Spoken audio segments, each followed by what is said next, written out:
अच्छा, तो आपने देखा होगा या सुना होगा कि रोमन रेंज और डब्ल्यूडब्ल्यूई का रिलेशनशिप कुछ अच्छा नहीं है आजकल। या और डब्ल्यूडब्ल्यूई ऑफिशियल्स और विंस मैकमैन भी सुना है कि आजकल रोमन रेंज से कुछ नाराज़ हैं। अब या तो रोमन रेंज डब्ल्यूडब्ल्यूई से बैंड है और या वो अपनी बीमारियों की वजह से डब्ल्यूडब्ल्यूई से रिटायरमेंट का सोच रहे हैं।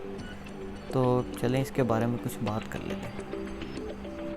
एक आध साल में देखा होगा कि एक्चुअली डब्ल्यूडब्ल्यूई का प्लान रेसलमेनिया 36 के लिए जो अभी अभी हुई है उसके लिए प्लान था कि रोमन रेंज और द फील्ड का आपस में मैच होगा। हाई स्टेक मैच है, व्यूअरशिप ज़्यादा मिलनी थी, अच्छा मैच होना था।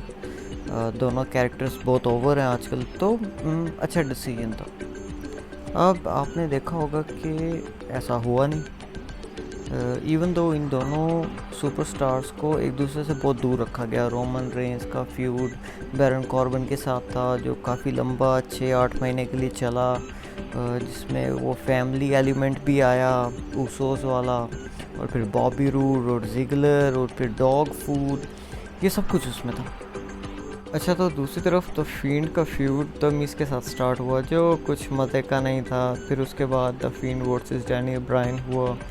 वो मैच भी बस ठीक ही था। डैनियल ब्रायन के कुछ स्पॉट्स थे उसमें, लेकिन क्योंकि स्टोरी थोड़ी लंबी जानी थी तो वो मैच भी कुछ खासा मज़े का नहीं था और द फील्ड ने आराम से डैनियल ब्रायन को हरा दिया।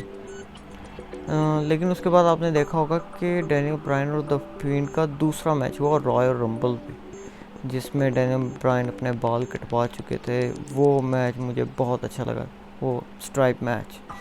उसमें बहुत अच्छे स्पॉट्स थे, डैनियल ब्रायन ने बहुत अच्छी रेसलिंग की और उस मैच की स्टोरी भी बहुत मज़े की थी।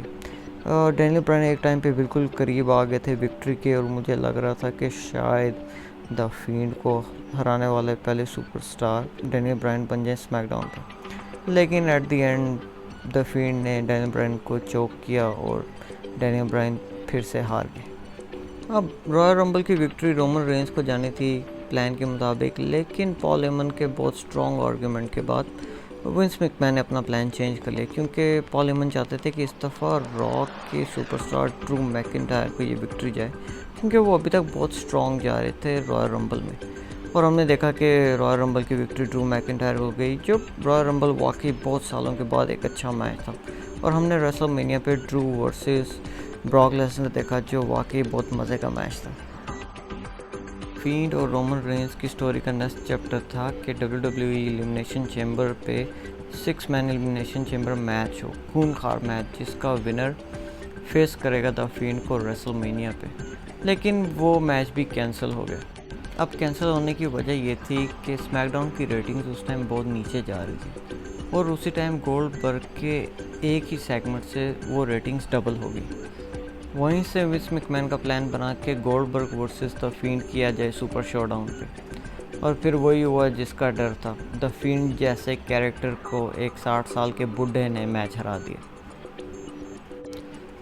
वो बुढ़ा गोल्डबर्ग नहीं बल्कि ओल्डबर्ग मुझे कहना चाहिए, जिसका मैच आपको याद होगा पहले हुआ था अंडरटेकर के साथ, जिसमें उन्होंने एक बहुत ही गंदा स्पॉट किया और फिर एक अजीब सी बॉच हुई जैक हैमर मार के अंडरटेकर को हराया, जिससे अंडरटेकर बहुत ही वीक लगे और अंडरटेकर के मैचेस का सारा मज़ा ख़राब हो गया। कसम से मुझे ऐसे लग रहा था कि अंडरटेकर ने आइंदा कोई मैच नहीं करना। खैर, इस सब से एक फ़ायदा हुआ कि वो मैच जो मेरा एक ड्रीम मैच है, बल्कि हम सब का ड्रीम मैच है, spear versus spear match WrestleMania पे हमें गोल्डबर्ग वर्सेस रोमन रेंस देखने को मिलने लगा था। लेकिन हमें रेसलमेनिया पे गोल्डबर्ग वर्सेस ब्रॉन स्ट्रोमन देखने को मिला। अब हुआ ये कि रेसलमेनिया से पहले स्मैकडाउन की टेपिंग्स पे एक रूमर है कि कोई डब्ल्यूडब्ल्यूई सुपरस्टार बीमारी की हालत में टेपिंग्स पर आ गए, जिसकी खबर रोमन रेंस तक पहुंची और उन्होंने फैसला किया कि अब वो स्मैकडाउन या रेसलमेनिया का हिस्सा नहीं बनेंगे, क्योंकि उनकी बीमारी के पास्ट हिस्ट्री की वजह से वो दोबारा इस चीज़ से जल्दी मुतासिर हो सकते थे। इस वजह से उन्होंने प्लान किया कि अब वो नहीं आएंगे। इस पर लोगों ने बहुत कहा कि ये बहुत कावर्डली डिसीजन है, रोमन रेंस ने अपने इंस्टाग्राम पे एक वीडियो डाला जिस पर उन्होंने इस चीज़ को एक्सप्लेन किया कि बहुत सी चीज़ें जो नॉर्मल लोग नहीं जानते और वो इसको एक्सप्लेन नहीं कर सकते। बहुत सारे लोग यही समझ रहे थे कि शायद वो अपने ल्यूकीमिया के बारे में बात करें, लेकिन अब रोमन रेंस ने एक्सप्लेन किया कि बात कुछ और थी, और बात ये थी कि रोमन रेंस की वाइफ दोबारा से ट्विंस के साथ प्रेग्नेंट हैं। जी, रोमन रेंस जिनकी पहले से एक बेटी और 2 ट्विंस थे, अब दोबारा से उनके घर ट्विंस होने की खुशखबरी आई है।